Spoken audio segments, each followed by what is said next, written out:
Next देखिए average power in LCR circuit. इसमें power के दो फार्मूले यूज़ होंगे। पावर का फार्मूला क्या होता है, वर्क अपॉन टाइम। दूसरा पावर का फार्मूला क्या है, वोल्टेज इनटू करंट। डेरिवेशन में देखिए इतना ईएमएफ अप्लाई करते थे एलसीआर सर्किट को और ये करंट की वैल्यू होती थी। इन दोनों में फाई का फेस एंगल का फ़र्क था। करंट जो है ईएमएफ को लीड करता था फाई एंगल के साथ। अब पावर का फार्मूला ये है ई इंटू आई, यानी कि वी इंटू आई। वोल्टेज की जगह क्या आ जाएगा, ईएमएफ आ जाएगा। ईएमएफ की वैल्यू ये डाल देंगे और आई की वैल्यू डाल देंगे। अब क्या फार्मूला जहाँ अप्लाई कर देंगे, sign A plus B, sign A cos B plus cos A sine B आ जाएगा। उसके बाद इस साइन को इसके साथ मल्टीप्लाई किया जाएगा, साइन स्क्वायर बन जाएगा, और फिर इसके साथ मल्टीप्लाई किया जाएगा, ये फार्मूला बन जाएगा। उसके बाद फार्मूला बनाने के लिए 2 के साथ ऊपर मल्टीप्लाई कर दो, 2 के साथ नीचे डिवाइड कर दो।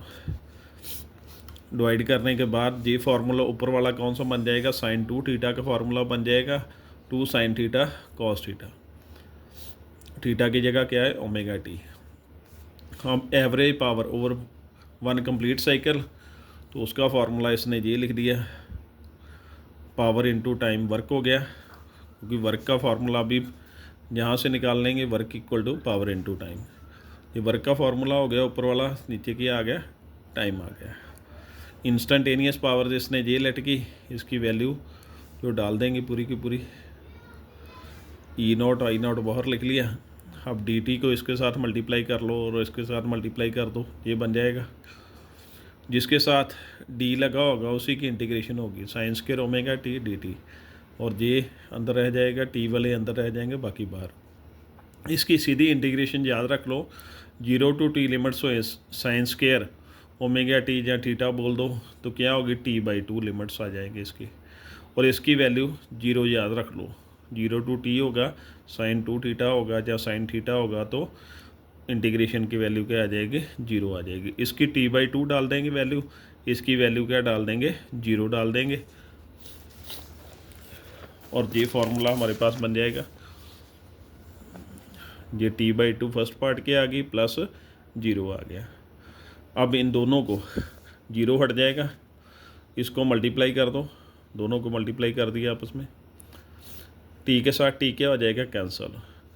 अब 2 को क्या लिख दोगे, ये जो 2 है उसे क्या लिख दोगे, √2 और √2। √2 को √2 के साथ मल्टीप्लाई करोगे तो 2 रह जाएगा। 2 को यानी कि ऐसे लिखा जा सकता है।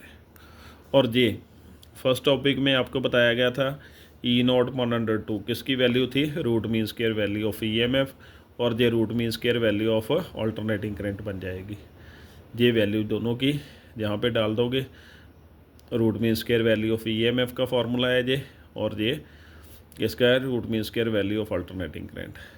ये cos फाई साथ में आ जाएगा, और उसके बाद ये फिर से पावर का फार्मूला बन गया, तो इसने इसे P लिख दिया, जो अपीरियड पावर जो है वो लिख दिया, और cos फाई को पावर फैक्टर बोल दिया जाता है, और P एवरेज को क्या बोल देगा, ट्रू पावर जो है वो बोल देगा।